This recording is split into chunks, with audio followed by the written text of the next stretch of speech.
Hello, everybody. Welcome. My name is Jeffrey Weidlinger, and I'm the director of the Raoul Wallenberg Institute. Thank you all for making time on this absolutely gorgeous fall day out here to engage with us on this important topic. A special welcome to President Grasso, who is in attendance today, as well as, of course, to our panelists and to all of the students, particularly the students who are taking our Ethnic and Religious Tolerance course.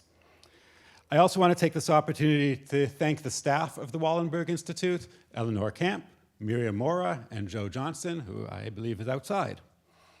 This institute is named in honor of Raoul Wallenberg, a Michigan graduate from the class of 1935 who led the most successful rescue operation of Jews during the Holocaust and saved the lives of thousands of Hungarian Jews by issuing protective passports and sheltering families from deportation in safe houses throughout Budapest. The Institute, established just over a year ago, is dedicated to the study and promotion of ethnic and religious tolerance by fostering cross-cultural understanding, elevating civil discourse, and developing strategies to combat anti-Semitism, divisiveness, and discrimination. The Samantha Woll dialogues are an integral part of this mission. These moderated conversations invite scholars and practitioners to share their expertise with the campus community, to showcase diverse opinions, and to model open and respectful dialogue. Samantha Woll was a proud graduate of the University of Michigan, where she distinguished herself as a passionate community leader from the beginning. She was a committed grassroots organizer, spearheading advocacy programs and events focused on women's rights, fair trade, labor rights, civil rights, refugee rights, the State of Israel, and more. During her time here, Sam served in the Michigan Student Assembly, contributed as a news and editorial staff writer to the Michigan Daily, and represented students as the University of Michigan's delegate to the Ann Arbor City Council. Her greatest impact, however, was felt through her unwavering dedication to building bridges across religious, ethnic, political, and community groups. In October 2023, at the age of 40, Sam was tragically murdered in Detroit. At the time of her passing, she was serving as president of the Isaac Agree Downtown Synagogue, a revitalized Jewish congregation in the heart of Detroit. Sam's influence, however, extended well beyond her own faith. She used her remarkable ability to listen and to unite individuals of diverse backgrounds and beliefs when she founded the Muslim Jewish Forum of Detroit in 2015. The Samantha Woll Dialogues carries forward her legacy by championing her values of tolerance, compassion, generosity, and humanity. And I thank Samantha Woll's family for making this possible and for being here with us today as well. Today's discussion, Is Tolerance Enough?, will examine the challenges of religious tolerance and interfaith engagement in today's world and discuss ways of fostering deeper understanding, inclusion, and mutual respect within our pluralistic society. This work is more important than it has ever been, and nowhere is it more consequential than right here on our own college campuses. Universities, and particularly public institutions like our own, have unique roles to fulfill, not only in educating and empowering the next generation, but also in serving as a marketplace of ideas, where diverse viewpoints and perspectives can be freely expressed, evaluated, and critiqued. I will take this opportunity, therefore, to remind you all that the university's deep commitment to freedom of expression does not extend to the right to substantially disrupt or interfere with the lawful speech of others. You all have index cards available, or should have index cards available. We encourage you to put your questions or comments on these cards, which we'll collect in about half an hour to guide the last segment of our discussion. And Eleanor, over here in the purple, will be coming around in about a half hour, 40 minutes or so, to start collecting the index cards. And now I'd like to introduce Professor Carla Goldman, who will be moderating the conversation and will introduce the other panelists. And I'll say Professor Goldman is Saul Drackler Professor of Social Work and Professor of Judaic Studies here at the University of Michigan, where she also serves as Director of the Jewish Communal Leadership Program and is a member of the Executive Committee of the Raoul Wallenberg Institute. So I'll turn things over to Carla. Thank you. Hello? Am I on? Thanks, Jeff. Thanks to all of you for coming on a beautiful day, also for braving the construction in the area. It's not simple to get here these days. But we're very fortunate to have my two co-panelists here. Dr. Andrew Murphy, coming all the way from the Department of Political Science, where he's professor and chair. His work explores the intersections between politics and religion in both historical and contemporary contexts. He's particularly interested in the emergence of religious liberty and the liberty of conscience in early modern England and colonial America, and how those issues continue to unsettle us today. He's the author, most recently, and perhaps hence the title of our session today, of Toleration, a very short introduction, which canvasses the history, development, and contemporary global status of toleration as a concept in contested legal practice. In his earlier work, he focused on the life and career and thought of William Penn, a figure who brought political theory and practice together in the early modern British Atlantic and colonial America. His work on Penn and toleration continues the work that he began with his first book, Conscience and Community, Revisiting Toleration and Religious Dissent in Early Modern England and America. His more contemporary interests are reflected in his book from 2008, Prodigal Nation, Moral Decline, and Divine Punishment, From New England to 9/11. So thank you for joining us today. Coming from a bit farther away is Dr. Amir Hussain. He's professor of theological studies at Loyola Marymount University, a Jesuit university in Los Angeles. He specializes in the study of contemporary Muslim societies in North America. He received his undergraduate, master's, and doctoral degrees from the University of Toronto, where he has won numerous awards, most prominently the university's highest award for alumni service. In 2023, he served as president of the American Academy of Religion. Probably not a simple year to be president of that organization. It's the world's largest scholarly organization for the study of religion.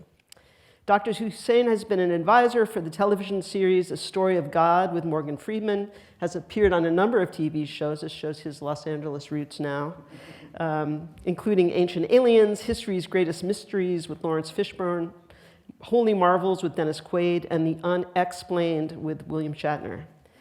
In 2008, he was appointed a fellow of the Los Angeles Institute for the Humanities. He's the author or editor of 7 books and many articles on religion. His latest book, One God and Two Religions, appeared in February. He is also the editor-in-chief for the Oxford Encyclopedia of Islam in North America, which will be published next year by Oxford University Press. So we've got some impressive folks with us to take on some challenging questions for this day. And of course, just to emphasize here, I think the greatest thing about what we're coming here to do is simply to ask questions of each other and with each other that in some spaces feel like are being silenced. So we're going to start off talking about toleration. We're going to turn to Professor Murphy first. Trying to go with last names. Because you have written a book recently entitled Toleration, a very short introduction. So we want to ask you how you came to start thinking about these questions of toleration and in the work that brought you into academia and has continued since then. Sure, and again, thank you everyone. It's really a spectacular day outside, so it means a lot to us that you're here. The questions of toleration have been really at the core of my interest as long as I've been in this profession, all the way back to graduate school, down to the present day. And one of the things that's always been of most interest to me is how people put together their religious identities, however they define those, and their political identities, however they define those. Both how they make sense within themselves and also how they understand their relationship to people in their communities. And so as a political theorist, this led me to study the origins of the modern politics of toleration, particularly toleration in religion, where a lot of the most sort of fertile kinds of debates for my own work were located. So I spent a lot of time in studying early modern Europe and the Protestant Reformation, a time period when the issues of religious diversity, religious conflict, religious coexistence came to the fore in really vivid and very contentious ways, and the legacies of those debates, I think, are still very much with us. First of all, as citizens, as members of communities, how do we live together with people who often view the world very, very differently than ourselves, radically differently, and who often think of the way we view things as quite mistaken, wrong-headed, sinful, and we may feel the same way about them. That's one sort of piece of it, sort of how do we sort of envision a common social project with other very different groups. Secondly, because I'm a political scientist, right, what's the role of the government and, say, legal system in creating political and legal safeguards and guarantees for unpopular, marginalized groups, and how do those two sort of things fit together? The individual and group interactions and the political and legal sort of domain.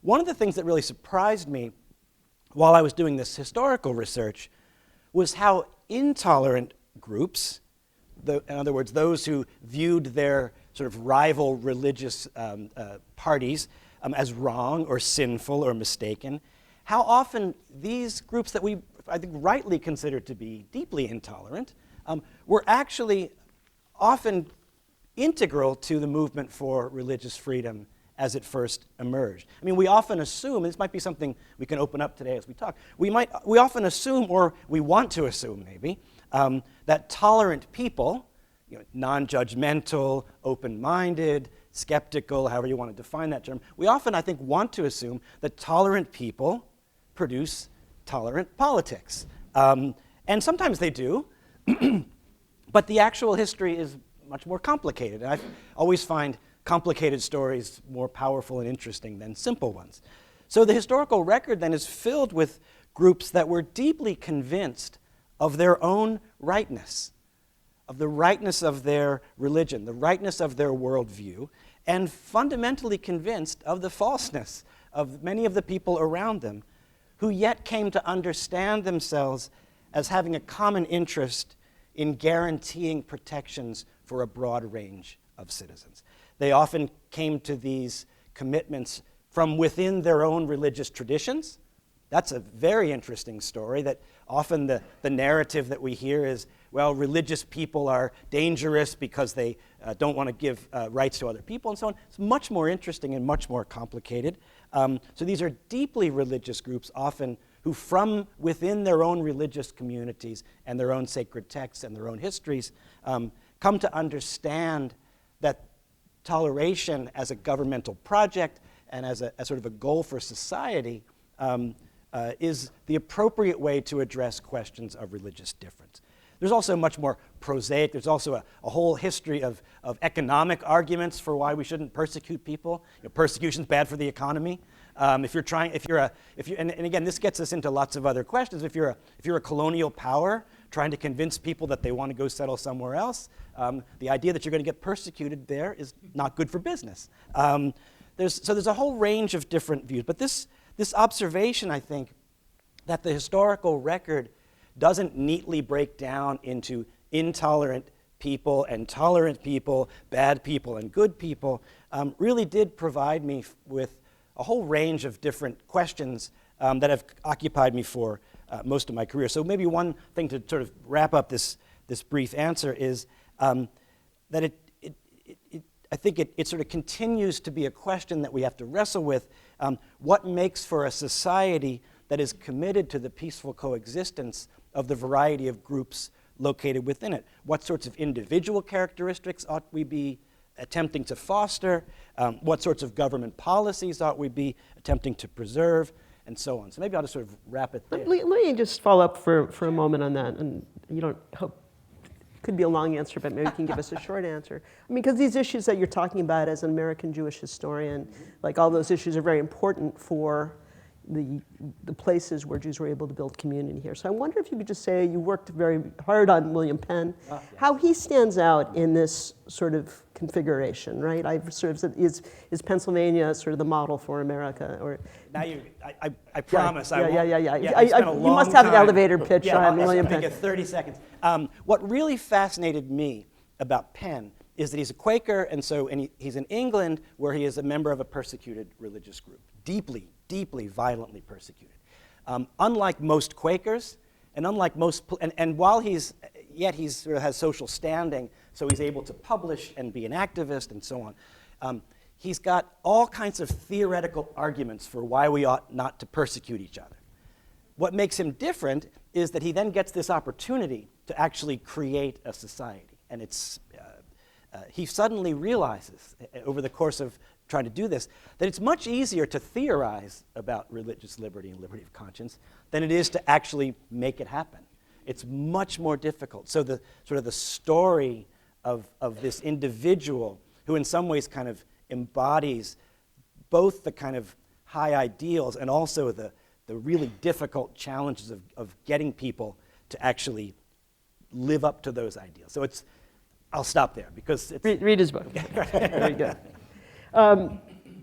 Professor Hussain, your dissertation focused on the Muslim community in Toronto.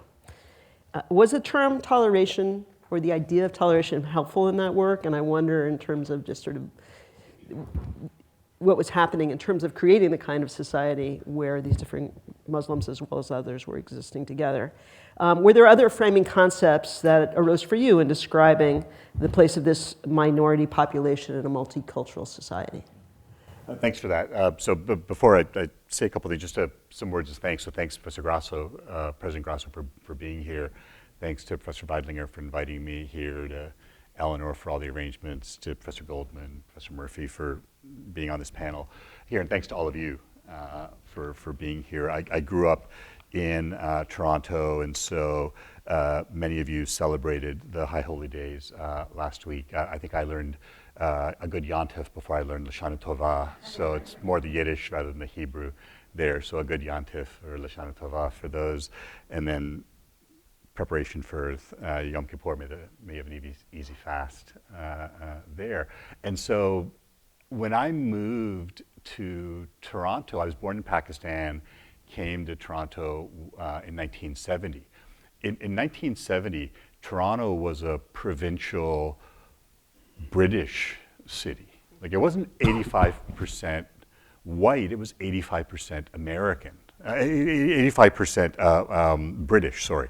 85% British. You know, the exotic other was the Italian Catholic. Forget about the Muslim. You know, when we moved there was one mosque in the city.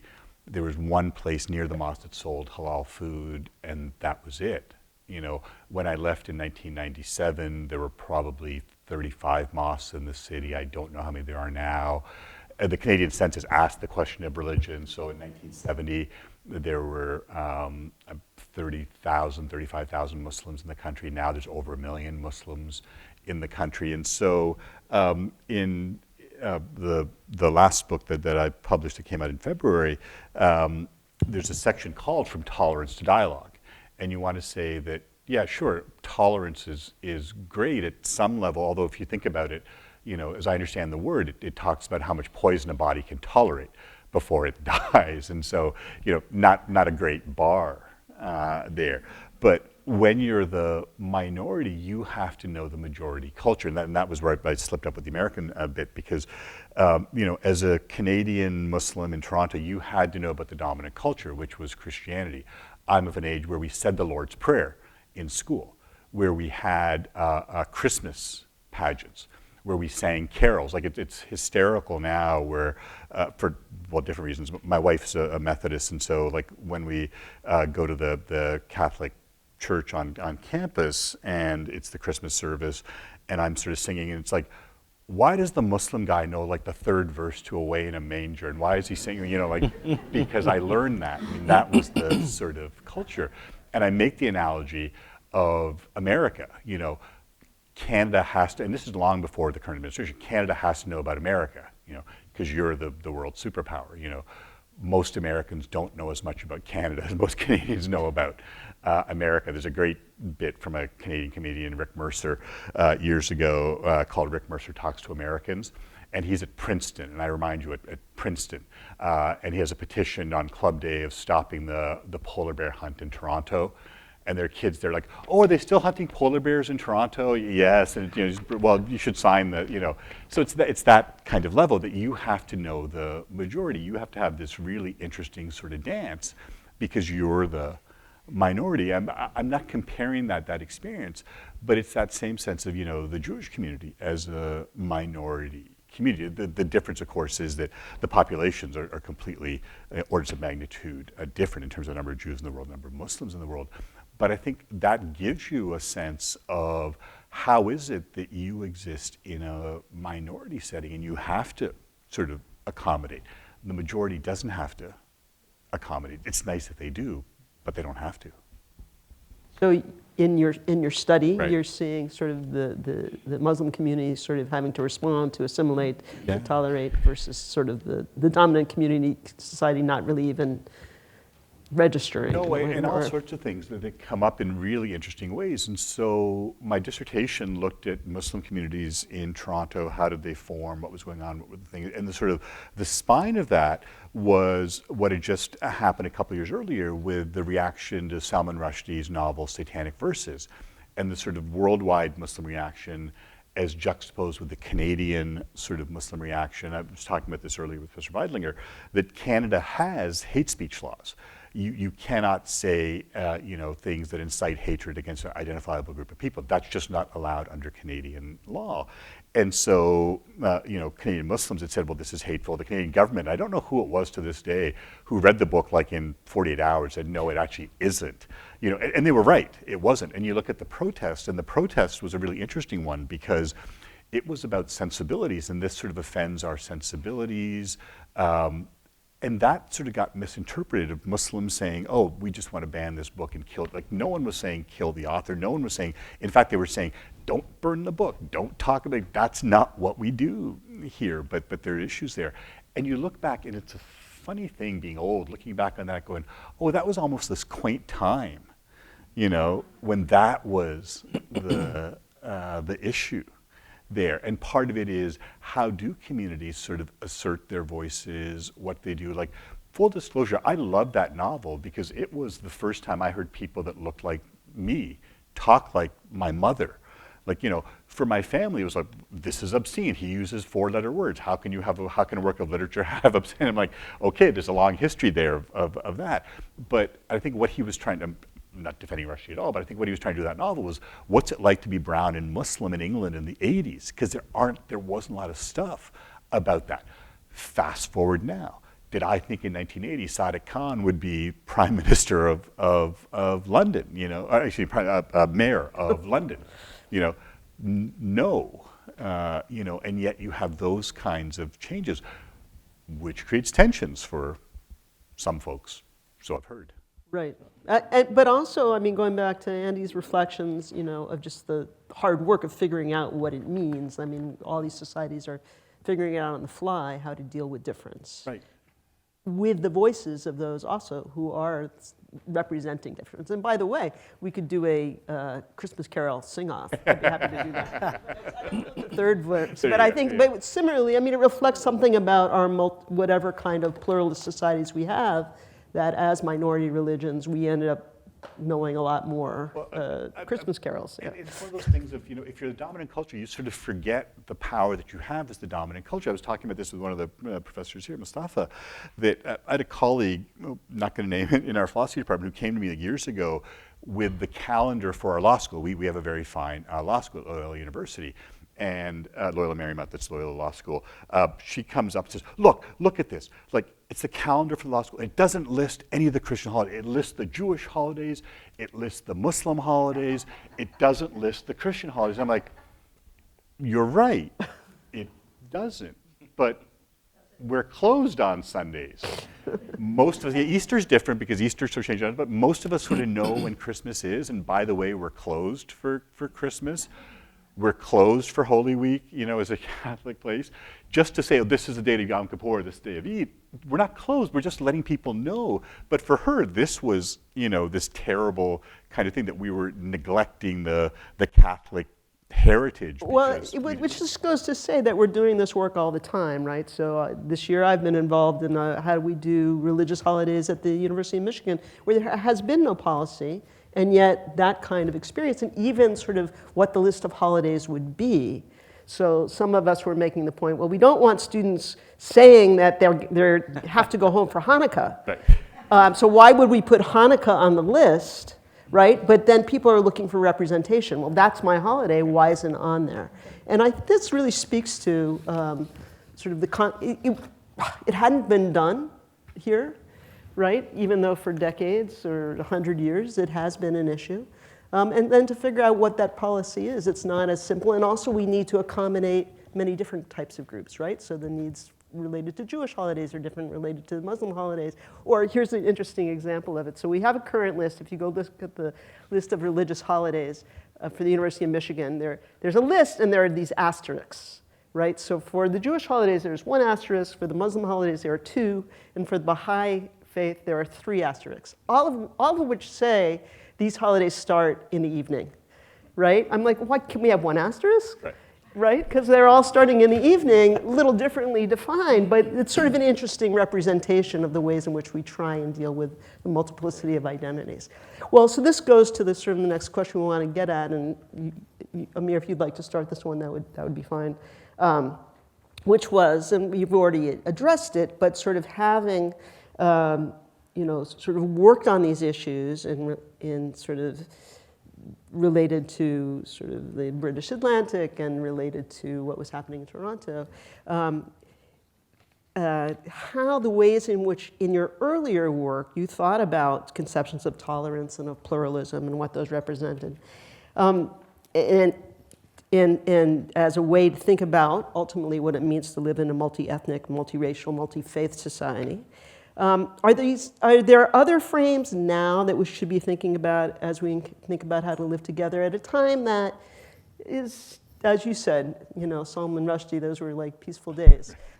So what gets heightened from, or what would we bring out from some of those earlier thoughts and in terms of looking at now? So a couple of things, I'm going to turn it to Andy, that one thing, of course, growing up in Canada, the official Canadian policy was one of multiculturalism, under the Trudeau, like Pierre Trudeau, not Justin, government there, which was very different than American melting pot, kinds of things, which you have to do when you're a nation of immigrants of less than 40 million people. I mean, the US is a nation of immigrants, but you're huge. There's more people in California than in Canada. And so, you have to have a different sort of relationship, not to get ahead of ourselves, but my university is a very different one than the University of Michigan. We have 6,000 students. It's a very different. We call that freshman class. Exactly. Doing those kinds of things. And so you have those kinds of connections, which means sometimes the rubbing up becomes much more personal because these folks. It's not some abstract group, out there. And so I think that's one thing, the sort of difference there. Part of it is that moment of, Canada was part of the British Commonwealth. And so I'm very careful of, this is being filmed. And then he said good things about the Commonwealth and good things about colonial. Yeah, I'm not saying that. What I'm saying is that there were certain benefits there. And so the friends that I had who were Jamaican, the friends that I had who were from Trinidad, the friends that I had from Uganda, well, that was all part of the empire at some level. And so, you were brought in different kinds of ways to this particular place. I mean, that's why my dad came to Canada, because there was a connection with the British Empire, with Pakistan, India there. And so you have these kinds of things where you have that connection, you have those dialogues, which at some level also is a generational thing. I was saying this to someone else, that, I would not at all say my parents are anti-Semitic. I don't think they have any Jewish friends because they grew up working class. They worked in a factory where their co-workers were either Italian or Portuguese Catholics. I went to school in Toronto. You have Jewish students, you have Jewish teachers, you have Jewish friends. It's a generational kind of thing. Where does that connect, which is a very different kind of thing. One of the things I love about living in Los Angeles is the multiplicity of the Jewish communities there. And so working with those folks, and in a funny way, where I teach at a Catholic Jesuit school, it's amazing because it's a Catholic Jesuit school, the idea that you can bring your religious identity to campus and it's welcome. It's not, a secular state institution. Now, I taught for 8 years in the California State University system at Cal State Northridge, state, secular school. You don't have the same kinds of of religious practices that you do at Loyola Marymount. But it was fascinating even there, going back to your question, that it's not funny, but it's funny that our spring break every year at Cal State Northridge was Holy Week. And I thought, this is fascinating. Is this just simply coincidental, or are we yet again privileging, because the dominant tradition, like Los Angeles, the dominant tradition, as you probably know, Los Angeles is Catholic. The second largest religious tradition in Los Angeles, lapsed Catholics. That's how many Catholics there are before you get to Protestants, Jews, Muslims, Hindus, whatever. But this moment of, oh, isn't it interesting that our spring break happens to be during Holy Week every year for 8 years? This is not a coincidence that you have that kind of privileging where the Jewish and Muslim students are to ask for, can I have this time off? Can I do those kinds of things there? And so I think that moment of, do you move to that sort of reality of the multi-ethnic, pluralistic, intersectional, I'll stop here, that I grew up working class. So my simple dichotomy for the world is not Muslims and non-Muslims, brown people and white people, gay people or straight people. My simple dichotomy is rich people and poor people. And so my de facto lens is class. And you have to be careful, because sometimes it's class, sometimes it's race, sometimes it's gender, sometimes it's, as a lot of folks said, sometimes it's all those things put together.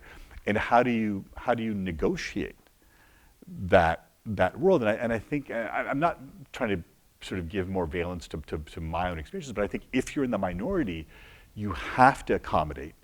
If you're in the majority, you don't. And so I think you learn more about the majority culture, even in places where there is no majority.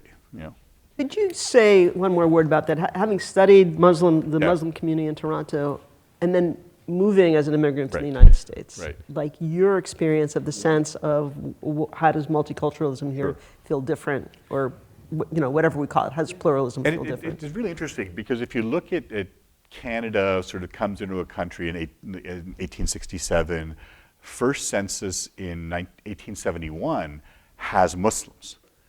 There's 13 of them. It's 2 families, but there's a number there. Most of those were folks who came from the what was then the Ottoman Empire. No different here. I mean, different here in lots of ways. To get to in a second, but the first mosque here in the U.S. was built in Bedford, Maine.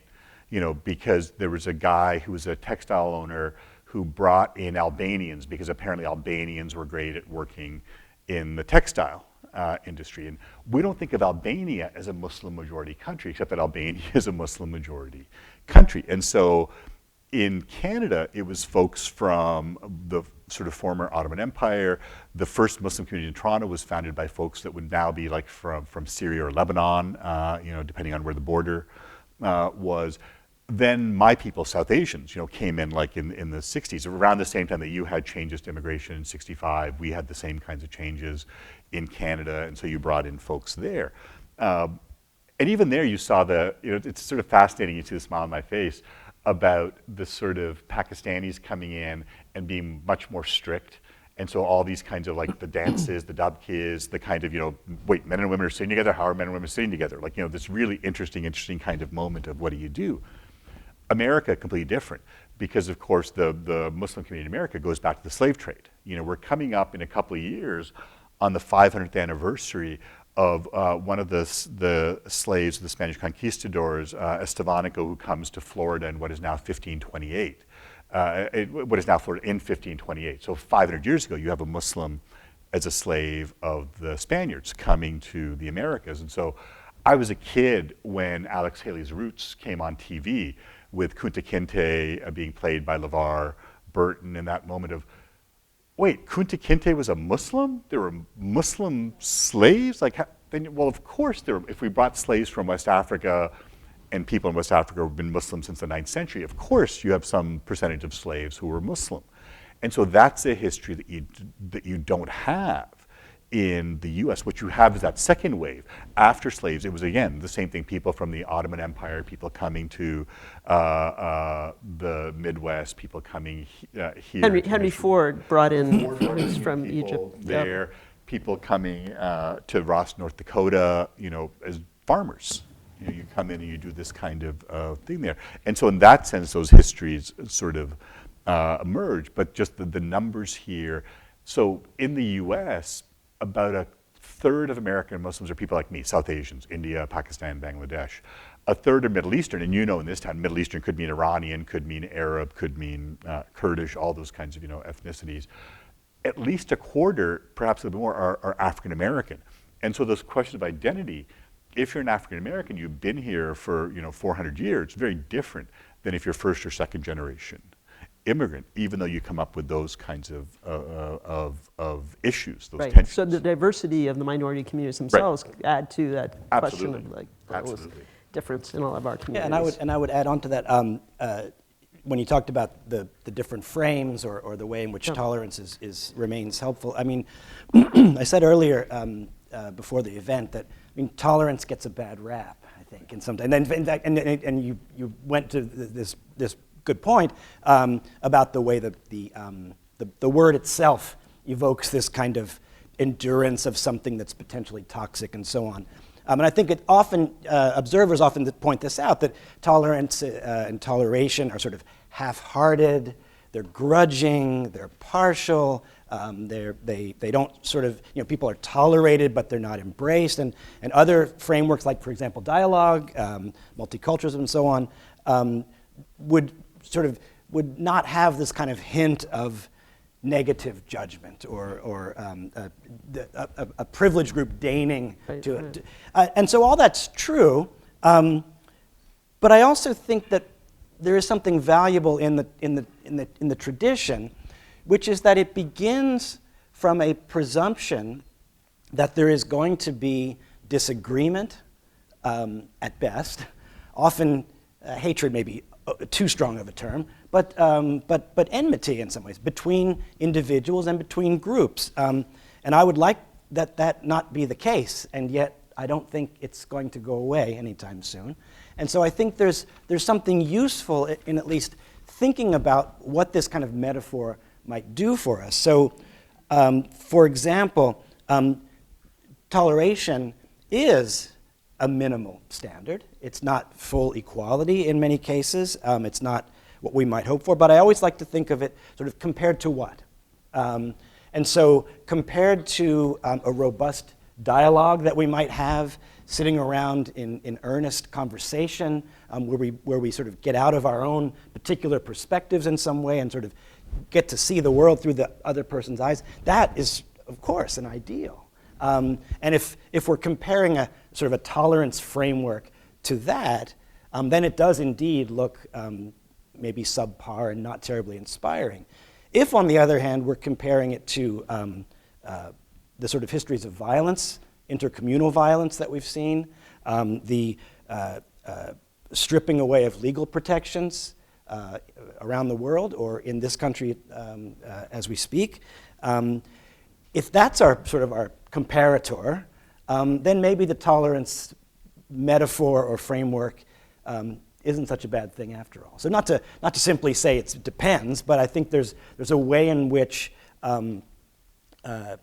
there's a kind of built-in sort of sobriety about what we expect our communities to be able to sort of attain with each other. And that's not maybe the most happy scenario, but the world, I suspect, is not entirely a happy place some days. I'm just going to leave it at that. You were talking about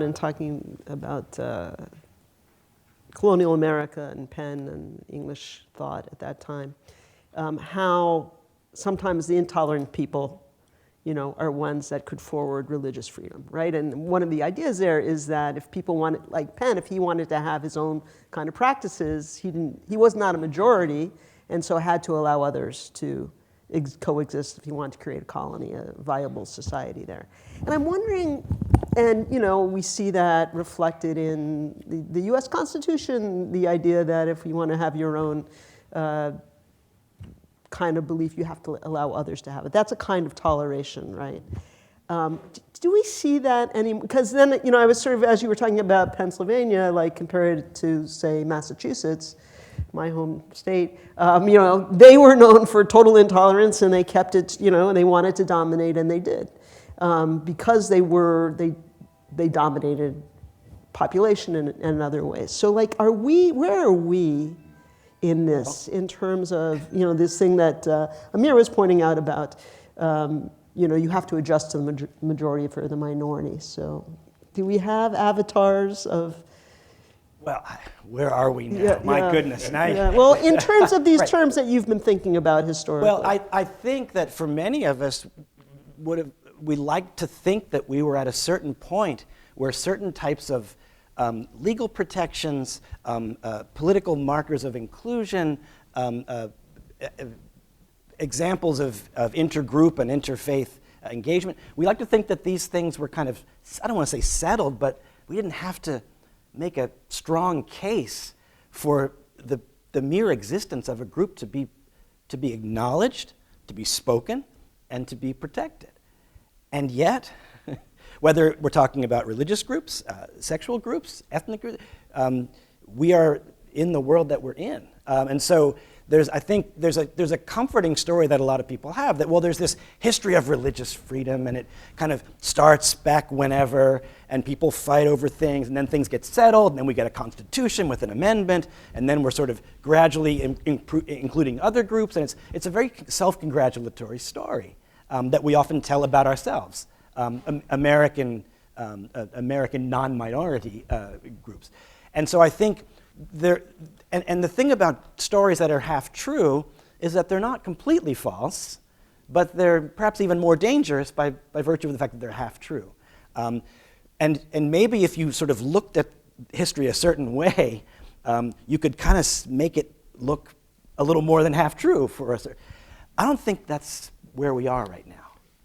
Right, because there's a whole story of descriptions. We talked about multiculturalism, melting pot, cultural pluralism, presume a difference that defines the character, the nature of the society, and yet it presumes that there's a certain legitimacy to that difference. That it's or not. It's something that we're proud of, right? Like that's the nature of this society as opposed to the societies from which our different groups came, right? No, I mean, so just if we look at our history, as someone who works on Islam in America, 2006, Keith Ellison gets elected from Minnesota as the first Muslim to Congress. And as the first Muslim elected to Congress, he wants to be sworn in on a Quran. And people in LA went mad. That was Jefferson's Quran, wasn't it? This was the thing. Yeah. You can't be sworn in a Quran. You have to be sworn in a Bible. People like me, who were Canadians, at that point I wasn't an American citizen. I became a US citizen, which is another story, like in 2013. But people who aren't like me, have to point it, no, you in fact don't have to be sworn in on the Bible because that would be a religious test. And one of the things this country has is there is no religious test. Pache Thomas Jefferson, going back to Virginia statute on religious freedom, which then becomes in the Constitution. If you look at Mr. Jefferson's writings, like his autobiography, I think from 1821, talks about, freedom of religion wasn't just for Christians, it was everyone. Hindus, infidels, Muslims, use the term Mohammedans, but that kind of word. And that was Keith Ellison, like literally going across the street to the Library of Congress and taking out Thomas Jefferson's Quran, because in 1765, Thomas Jefferson buys a translation, George Sale's 2-volume translation of the Quran. And so that was the thing of, so what does it mean if it's Thomas Jefferson's Quran? Does that make it okay? But you look at that kind of, if we have religious freedom, if there really is that sense of, it doesn't matter. And that was that moment, it was that same year that, I think it was the same year when Mitt Romney was sort of the candidate. And the question of, could a Mormon be elected as president? And I just naively said to my students, well, it wasn't that long ago that the question was, could a Catholic be president? And they were looking at me like I was mad, because it was like, what are you talking about? The governor's Catholic, the mayor's Catholic, and I'm like, and the great thing about YouTube is you can show them some of these questions where Jack Kennedy, would he serve the Constitution and the American people, or be a secret agent of John the 23rd and, serve the nefarious interests of the Vatican? That was a thing, that was a question. And so you look at that kind of world. Right, so meaning that there really is change along these lines of pluralism in which people find their place, and yet then but they emerge like with Keith Ellison or others. And the story is not a one direction story of progress. There is Right. change, but I think behooves us. We sort of understand why people object, because we sort of get where they're coming from, and also like why that just rings so wrong in terms of what we're saying that some of us are saying we're supposed to be. So, we have the challenge of our pluralistic societies, Canada and the United States, immigrant societies for the most part. Of course, we are sitting in a certain kind of institution, the university. Universities were in British North America, the United States parts of it, as they emerged, very much the province of a certain class, right, of white Protestant men, maybe interested in becoming ministers. And that group, dominated the universities for 100 years at least here. And the first really, large group of outsiders were Jews. It's very interesting to look at this religious censuses from the University of Michigan in the 1930s, where they were counting these. And there were, by the way, Mohammedans on the list, not very many. Jews are actually the third largest group, quite ahead of Catholics. They're the third largest group because the Protestants were broken up into the different denominations, right? But it wasn't significant in the 1920s, and that's a whole other story about colleges trying to have admissions procedures so they can keep Jews' numbers down, because they were outsiders coming in and saying, hey, this is a good institution. This might do something for my son, our community. Sort of saw universities for what they could be and took advantage of that. And the people who had been running these places and occupying these spaces were totally shocked, right? So it has been a process to getting to a multicultural, pluralistic university. The GI Bill, of course, was hugely important in the United States in terms of making it accessible across lines of class, not always not race for the most part, but ways in which you're creating a more sort of and, so we get to this stage now, which is an interesting, an important one for many students at the University of Michigan and other places. This is the most pluralistic community that, beyond sort of the larger one, but micro community, even though it's huge, that they're going to be in. And yet, the nature of these issues on the university campuses is usually we see the battles play out on universities, right? We saw that most recently with the encampments and protests around Gaza. It's where the societal flashpoints happen, as opposed to the place where maybe it seems like we're doing the work of building a pluralistic society, even though many of us are doing that. So our next question was how these issues kind of manifest on campuses, right? How we think about sort of tolerance and isn't it ideal to create something plural, or are we here to sort of separate into our different groups? Well, I'm not sure that those two would be either or, right? Sure. But I would say, campus is a microcosm of society, right? Where people often, depending on where they're coming from, may for the first time really encounter people who view the world very differently than they do. And I think it's important for us to remember, those of us who are sort of on the faculty side, that students aren't born knowing how to navigate these issues, right? There's no sort of, you're like born with this knowledge of, oh, here's how you engage respectfully with someone else, because they may or may not have had models of sort of engagement. And so one of the ways I think of campus leadership, whether it's faculty leadership, administration, staff, is that we have this great opportunity to model what it means to sit and talk to people who have we have different views on what tolerance looks like and what its possibilities might be. But we're here to sort of learn and to understand where you're coming from. And so I think it's a useful way. It's useful in the sense that if we can show a productive way of being in the same physical space with other people, then we might have some prospect. Again, I'm sorry that I'm not the most optimistic person, but I do believe that this is one of the great. More so than, I would love it if they remembered everything I said in lecture, in class. 5 years from now, they remembered the details of the reading. But let's not kid ourselves. But we do have the opportunity to model what it means to be an engaged citizen of a pluralistic, multi-faith, multi-ethnic space. So let me say two things about that, and one is, and I want to make sure the cameras catch this, I teach at a Jesuit university, so I have to say nice things about the Jesuits, otherwise they will beat me, and so, just make sure. That's an anti-Catholic stereotype. Yeah, no, exactly. But some stereotypes are true. No, but the Jesuit education of the whole person, the idea that it's not just simply the intellectual knowledge, it's the visceral. So the Jesuits did theater, they did art, it's the work, how do you engage? And so one of the things is that. The other thing is, I came from the University of Toronto from a pretty strong student affairs background. And so coming to LMU, understanding that, yeah, we all are prima donnas. We all think, no disrespect to Professor Goldman, the most important class, of course, the 3 hours they're in my class, not that they're in your class. And then you realize, no, they're not in my class for what, like 167 hours in the week? And I go back to like my significant learning, and I say as a smart kid, never happened in the university classroom. It may have happened like in a professor's office. It may have happened when they took me out for coffee to talk about something.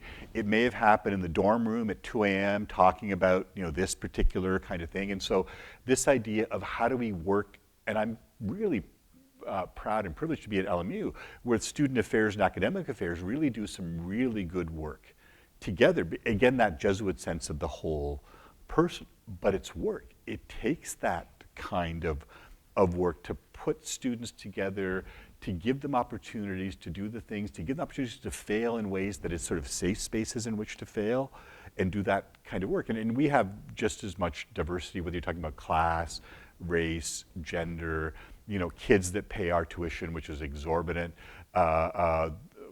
with their parents writing the check the way you write your cell phone bill check, people whose parents don't make combined what our tuition is, a kid from this part of the world meeting a kid from that part of the world.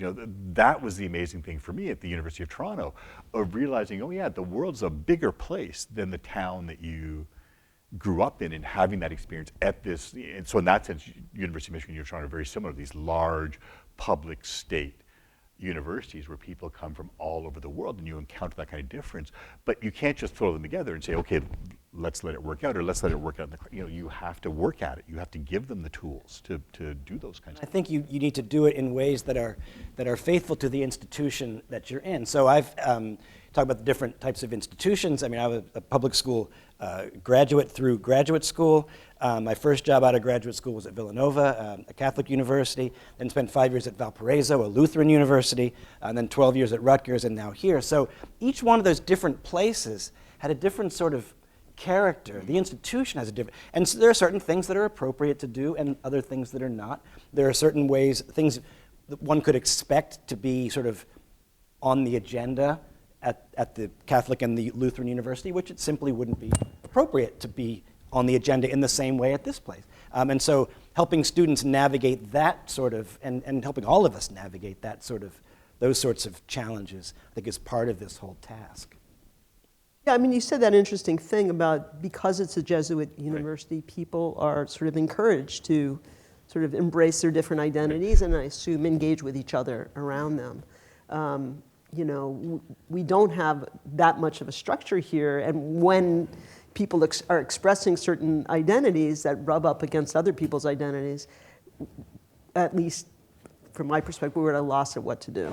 And it's an interesting question you raise about what we do in classrooms, because like faculty are often pointed to as the woke problem, like brainwashing their students. Most just wish they listened that much to be brainwashed. I mean. But I think that this is, I talked about this before privately with Carl and Eddie, that I would say to parents, look, indoctrination is easy. Education is hard. If I want to indoctrinate your kid, I can do that pretty quickly.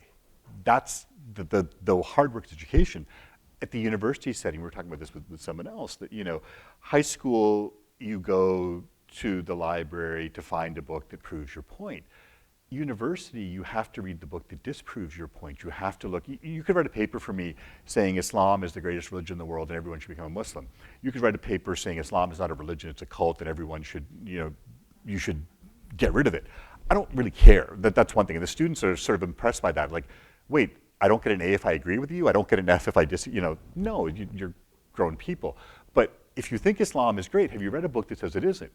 If you think Islam is awful, have you read a book that says it's not? And how do you understand that? How do you make sense of it? That's what I'm talking about. Like, education is really a difficult kind of thing, and to do it, and again, I stress, it took me 17 years, I've been there 20 years, it took me 17 years to finally get Jesuit education. It very much is, it's not just the stuff I'm trying to cram in their heads, it's what they do on the service trips, it's what they do artistically, it's what they do in other kinds of ways, and how do you reach them both sort of, I'm pointing here like academically, intellectually, but viscerally, with the service, with the work, and that takes work, but we have resources, we have the kinds of things to do that.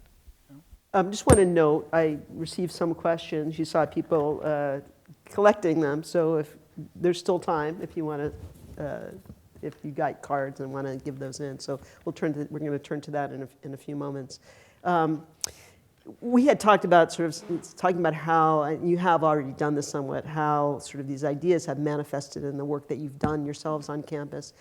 Amir, the fact that you are the one measure of toleration in a Jesuit university or of our pluralistic, is that you're a professor of Muslim theology, right? Like, they certainly don't need to have that role in a Jesuit university. But there's something about our society that we do need to have that, right? No, and it was sort of fascinating because you have folks on the Catholic spectrum is huge. You had folks that when I became chair of the theology department, they're like, how can you call yourselves a Jesuit school when you have a Muslim who's chair of your theology department? And then it's like, but the Muslim guy is more interested in hiring more Jesuits. The Muslim guy actually hired more Jesuits than the two previous, because it's a question about mission and what do you do there. And so it's this fascinating kind of moment. But the fact that you're at this school, and again, I understand that next month is the 60th anniversary of Nostra Aetate, the Vatican's declaration, interesting non-Christian religions, specifically looking at Jews and Muslims. And so to have that thing, so the fact that in our campus ministry, we have an Office of Jewish Student Life, we have a campus rabbi, we have an Office of Muslim Student Life. That's funded by the university. The Jesuit school is saying, yeah, we want Muslim kids, we want Jewish kids, we want them in the fullness of their Judaism and their Islam. And our last Jesuit president, said this really interestingly, saying, okay, we want to recruit kids who can make us the best who we are. We're not going to recruit kids, just because they'll raise our GPA, just because they'll, pay our tuition fees. It's because they make us think about God and the world. So we want Jewish kids, Muslim kids, atheist kids, Hindu kids, have that kind of connection, have that kind of dialogue, because that's the world. Like, I had the great privilege of studying with a man named Wilfred Cantwell Smith, who was the great sort of Canadian scholar of Islam in the 20th century, really the great Canadian scholar of religion, I think, in the 20th century, redid the Center for the Study of World Religions at Harvard University for 20 years. And it really was this sense of, how do you come up with a theology that doesn't take seriously that some people are Muslim and some are Hindu and some are Christian and some are Jewish and some are atheist and whatever. Like, you have to account for this. You can't just see the world as, Muslims or Hindus or Catholics without looking at that. And then the differences within the tradition. And that's where you asked that question about, the Muslim students on campus. That's fascinating, where a student will say, well, we do this because we're Muslim, and someone else will say, no, you do this because we're Turkish. We're Saudi and we don't do that, or we're Pakistani and we don't do, like those kinds of differences. You had talked, your AAR presidential address was on the work of one's hands. Yeah. And do you see, so for yourself, you talked about sort of just getting kids to sort of make their point, but consider another position as well. Like, what would you see as your... So it's teaching, and one of the things we were talking about before is like, I teach primarily undergraduate students. I'm not at a doctoral institution. I'm not supervising doctoral students. And so it's really undergraduate students. And if you look at what we do in the study of religion, only about 20% of US universities have a standalone religion department. And so, when I was on the board of directors of the American Academy of Religion, one of the questions was, what do we want educated students to learn about religion, which wasn't just simply facts on the ground. It was, how do you understand these things? Whether you're at a 2-year college, whether you're at a 4-year school, whether you're at a religious school, whether you're at a secular school, where does that all come in? And for me, it really is, what my presidential address was, it was in Spanish. I don't habla very well, but I had to do it in Spanish because of where I am, of la labor de nuestras manos, like what is literally the work of our hands. Most of us don't have the privilege of teaching at places like the University of Michigan.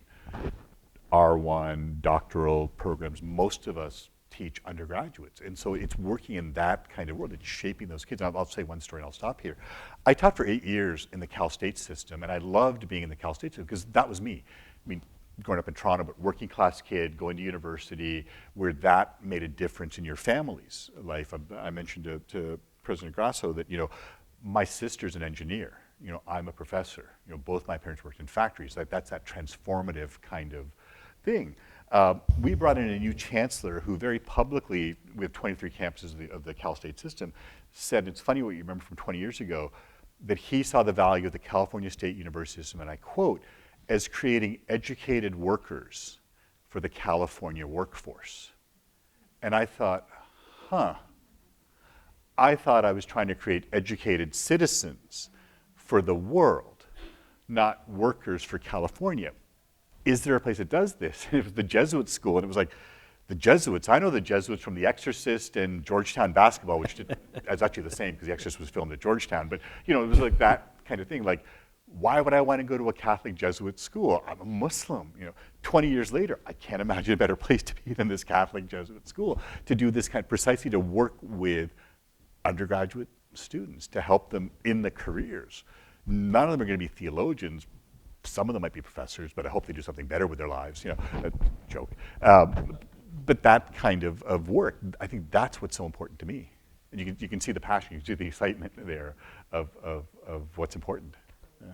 And in terms of your work and your teaching in these different institutions, what do you see essential? And I note something that I don't think of sort of political scientists as focusing on religion that much. So you're doing something interesting in that. I wonder if you want to. Well, they're getting there. They're getting there. You got to give them a little time. But there's, as I said, I've taught at a lot of different types of universities, and each one had its own particular vibe or sense of mission. But I think that the other thing to point out about a public state university is there is an incredible hunger among students. I had this class that I said, well, let's cap it at 30, and we'll see if it fills. And so they called me up in the spring, and they said, well, you got a wait list of 20. It's like, 50. I said, all right. Well, so of course I went into professor mode, which is, can I get grading assistance if I agree to go to 50? And so I said, okay, put it up to 50. Then they called me later and said, you got 25 more on the wait list. I said, well, can you give me more grading? So I mean, and that course, but I also... What was the course? Religion and politics. And what I explained to the students was, we're not going to talk about which religion is the right religion. That's not what this is about. I certainly hope and imagine that they had their views on that. We're going to talk about frameworks for understanding the connection between the religious, whatever that means, and the political, whatever that means. And we talked. It was a fascinating course, and it was really what was really interesting is that students come in, both religious students and non-religious students come in with a whole set of stereotypes about each other and even themselves. Religious people do this, non-religious people do that, and every time someone would make a sort of a claim, I'd say, well, just hold on, time out, and so gradually. In talking about the nature of religion, however we define that, and the nature of politics, however we define that, the students came to sort of a place where they were able to get beyond all the sort of polarization in the media, all the kinds of headlines that are out there, stereotypes flying around, and really talk about what do we mean by this thing that we call religion, and how does it help us make sense of our own place in the world and our own place in the particular communities in which we live. So the fact that I was going to be happy to get 30, ended up with 75. There were still some, I'm sorry, it was still a wait list, but at some point I just had to say, okay, 75 is plenty. But that course now is being offered every single semester. We can get someone to do it. And so it's sort of it's a constant, in some ways there's demand. There's demand of a particular Michigan type, because that's the type of place where we are. And it's not the same as at the Catholic University, but it's also not radically different. I mean, there's a sense of trying to understand how you put together yourself and your place in the world. Great, thank you. I'm going to turn to some questions. So there are a number of questions here about sort of the limits of tolerance, right? Is there sort of extremism for which we should not be tolerant? How do we know if we've crossed that line? One of these questions just came in, as sort of the power of putting labels on people. Here, anti-Semite, Zionist, MAGA, radical Islam, fundamentalist, homophobe, racist. I think you were just sort of like that. Extremist is another one, right? Yeah, and extremists, right? But it's like these are all kind of configured as extreme by one folk or another, right? So how do we think about that? If we believe that the tolerance is important, how do we rule somebody out? Because we know, using the Quran, for instance, was seen as that. So I guess I would quickly, a couple things. One is that extremist, I would suggest, it's not actually a category that has a fixed definition. It's relative to something else, right? So rarely will someone say, yeah, I'm an extremist. Thumbs up, right? No, it's someone claiming someone else is an extremist, and it's really important to ask sort of what is it about this person purportedly that makes them an extremist. I think no one would ever claim, I certainly wouldn't, that everything should be tolerated. That wasn't what the historical theorists were talking about. But I do think that maybe one of the reasons why I'm sort of a political scientist is that what would it mean to talk about legal guarantees, both for the expression of certain things, but also legal guarantees and protections against the intolerance of others. So it may not, the kind of things I was talking about as sort of the tolerance metaphor is that it kind of presumes there's going to be negative views of one group towards another group. That may be a permanent feature of human life. But what's not necessarily a permanent feature of human life is the creation of legal protections, whether it's bills of rights, whether it's anti-discrimination, whatever. So I think rather than, so there's always limits. I think we also always have to be aware of the fact that it's in certain people's interest to broaden those limits and to put more people sort of in the extremist camp. And that's always a challenge. No, it's an interesting kind of thing, and you might even know the answer. It's like, who was the person that said, my right to swing my arm ends at your nose? Like, is that, like, yeah, you have certain rights to do things, but do you have to be tolerant of the intolerant? Well, of course not. Big question. Goes to a particular point. And that's where, as someone who grew up in Canada, I mentioned this before, the hate speech laws. We have hate speech laws. Even here, like, there's no absolute free speech. I cannot tell you, let me sell you this building, I own the title to this building, that's illegal, in that kind of way. But when you say that, these people are problematic, and then you say these people are problematic, and they must be exterminated, those are two very different kinds of things. So at what level are you able to say, yeah, no, we're not going to that point? Well, you talked about Jefferson earlier, right? And Jefferson has this great line, because Jefferson's argument was religious freedom harms nobody. And he said, doesn't matter to me, like my neighbor might believe in 20 gods or no gods, doesn't pick my pocket, doesn't break my leg. Now there were people who said it actually does matter desperately if we have people believing there are no gods. But that was sort of the Jeffersonian approach. Is like, there was a question about hate laws, how they operate, and does that help? Does that, because it may draw some lines? Yeah, I think it helps in those extreme kinds of cases, because you look at the number of people who've been prosecuted under these things, it's a very tiny sort of percentage there. But I think that sense too of I mentioned like 2013, I having lived in the US for a while, especially in LA, realized, okay, this is where I want to be and this is where I want to end up. And so, I became a US citizen, and it was really fascinating because, you can see why folks from other places might become US citizens. I'm a Canadian, I've got Canadian citizenship, and that moment of, but this sense of the Constitution, this sense of it's not allegiance to a king, it's allegiance to a document, it's a set of rules. How do we understand that? And they're marvelous, but you have those problems. Does this then allow, I was talking with Professor Wiedlinger about this, that in Canada, in political advertisement, you cannot lie. You cannot, and I remember moving to America and like, wait, how is that allowed? Like he said, my opponent wants to murder babies. Well, my opponent doesn't want to murder babies. Like, how can you say that? Well, freedom of speech. And it's like, okay, that creates issues. The whole other thing, and I don't want to get into that because it's a whole other world, especially in this thing, like the thing that sets me apart from any other adult human being, brace yourselves, I've never owned a cell phone.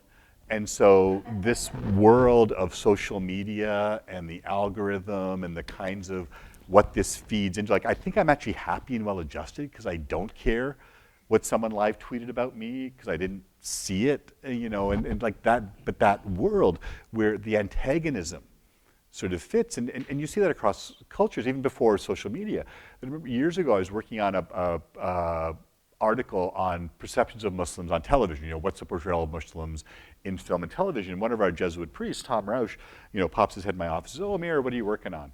Working on images of Muslims in television media. And he just gets this big grin on his face and says, "You think Catholic priests have it easy? You think if someone sees me in a collar, what's the first word? Sex abuse, pedophile, that." And so, oh, right, like those kinds of things. And it's that sense of, yeah, what is sensational, what is controversial sells. 100 people in a room having a thoughtful discussion doesn't make the news.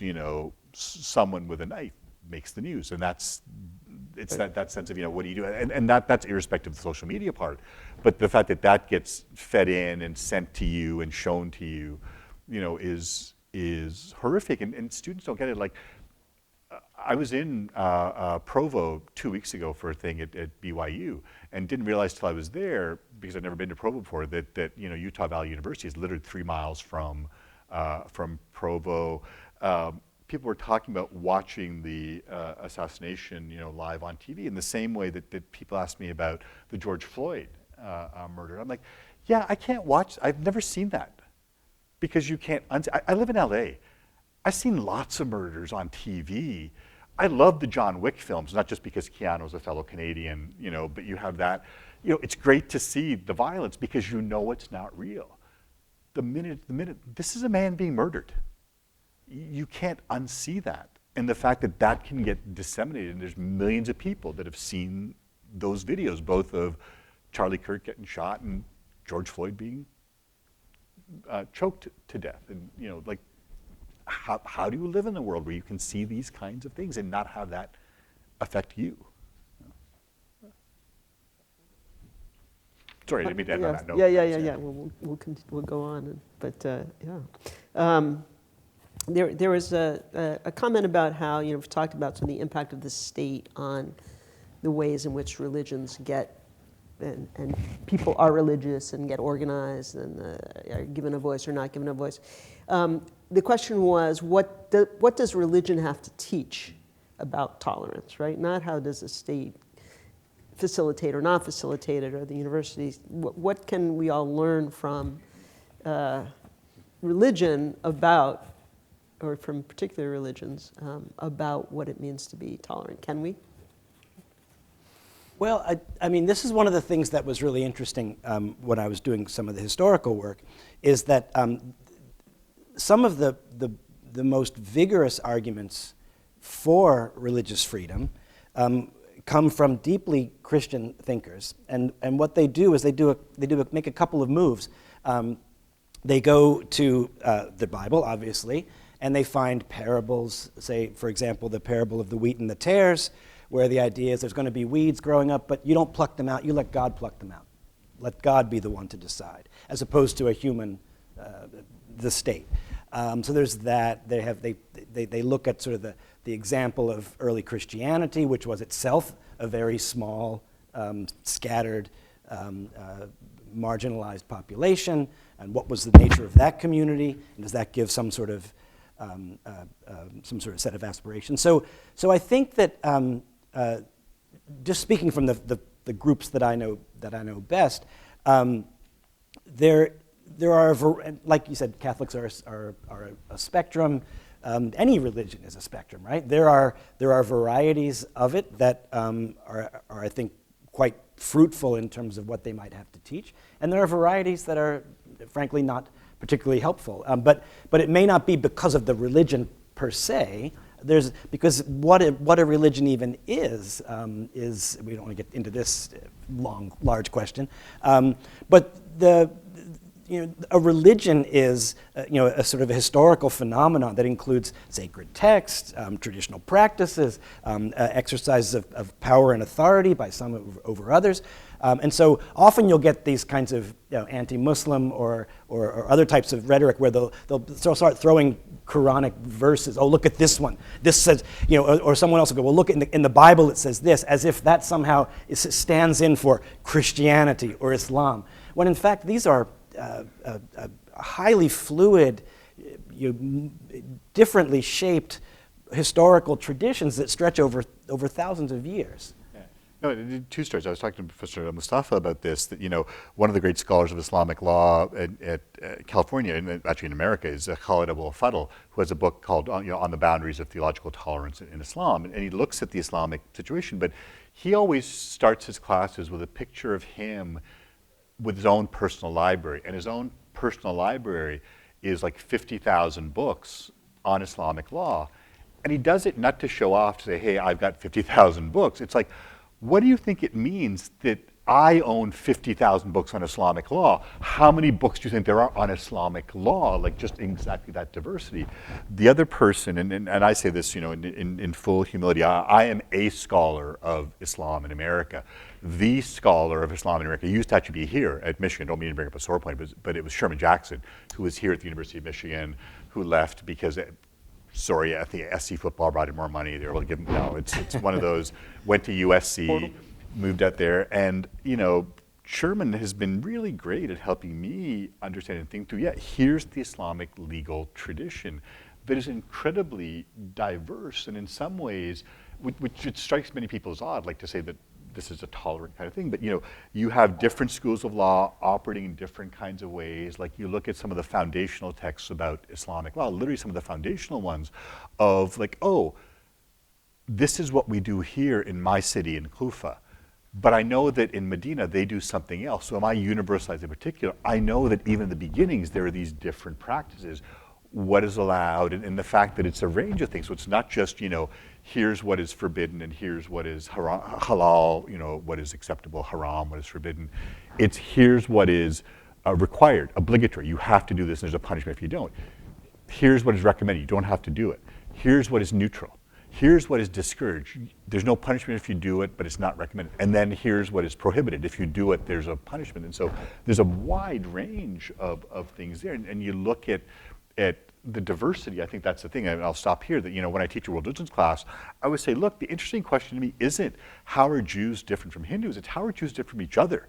Look at the diversity within a tradition. That's almost more interesting than diversity among or between. And to our point today, historically speaking, the arguments about tolerance and intolerance aren't between religious people and non-religious people. They're within religious traditions. Right. Yeah. To speak for Judaism a little bit, sort of the preservation of both sort of majority and minority positions, giving credence as much to the minority as the larger group. But also I think, we're at a point, certainly within American Jewish community today, this question of, given a certain diversity, a very divisive diversity at the moment, like, can you move forward together, right? Because that becomes a question in those smaller groups, but also in the larger groups. Perhaps we'll end with this, although it might not be upbeat. But a question, well, we've talked about sort of different groups within societies on campuses, ways in which they've inflected the state and society. But we didn't, get at some of sort of, you referenced this, Amir, but sort of the beginning with sort of genocide of the indigenous people and being built on a culture and economy of slavery in the United States. How does that inflect the ways we think about our diversity? In Canada of late, the Truth and Reconciliation. It's interesting because today is September 30th in Yeah. Canada, if you know, it is Orange Shirt Day. You know, it has to do with the Truth and Reconciliation Commission doing that kind of work. And it was fascinating. Just say a little bit about what that is. Sure. for the- So, yeah. so if you're not aware of the situation in Canada with respect to, and I love that the Canadian term is First Nations. You know, long before the Europeans came, these were nations that were here. And you look at that history, and it's sort of fascinating now with like modern archaeology, because you look at, like I grew up in Southern Ontario, and so the people that I knew were mostly Mohawk and Cree, and it was like, we've been here 30,000 years. Like, no, you came 10,000 years ago with the land bridge. And then now you're finding archaeology evidence, oh, you've actually been here for 30,000 years, so they're really interesting kinds of moments. And so how do you then deal with the legacy of residential schools? Because the idea of the Canadian government as a policy of the government with the buy-in of the churches was to, you know, it's horrific, but, you know, to sort of assimilate First Nations people into sort of dominant Canadian culture, and the sort of legacy of that was horrific. Canada, to its credit, did some really interesting things, including the Truth and Reconciliation Commission, to talk about what is that history of the interaction. There's reports, a lot of things have been acted on, you know, where does that come in? But you have that here. I think here in the US, you have to understand that history, your own history, but you learn from it. And it was funny because I wrote down this quote. I had to write it down because I couldn't remember it and support the poets to get it right. And this was, some of you may have remembered this day, the Clinton inauguration in 1993, when he brought in, you know, our grandmother, the Blessed Dr. Maya Angelou, to read a poem, an inaugural poem on the pulse of morning. And that the line, and this is Dr. Angelou, history, despite its wrenching pain, cannot be unlived, but if faced with courage, need not be lived again. And I love that, because you have to understand the history. You have to, in order to build, in Canada we talk of more, Trudeau's famous peer, a just society.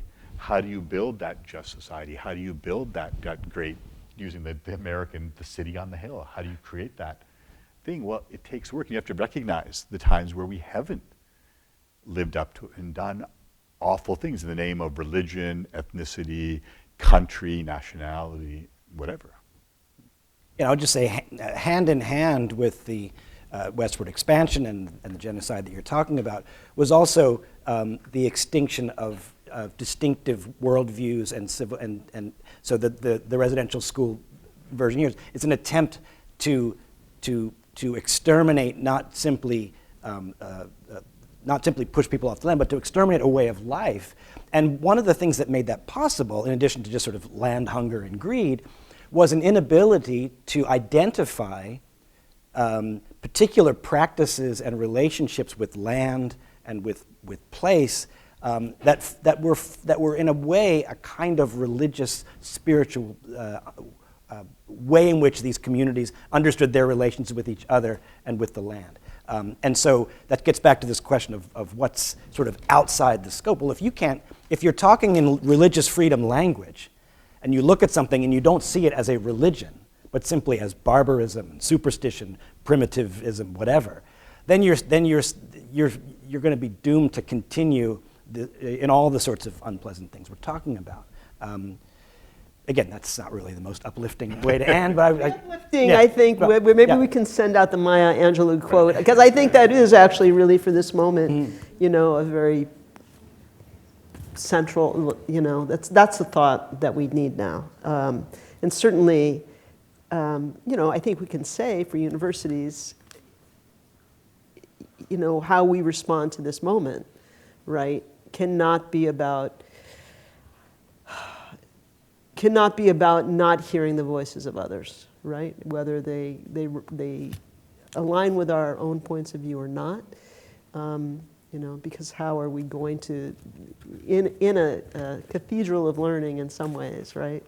Like, what is that going to mean unless we delve into the challenges that were present in our founding, you know, whatever that was, whether that was the founding of these religious traditions or of this country or of other societies. So, but thanks to everybody for joining us and for your questions, and to our speakers.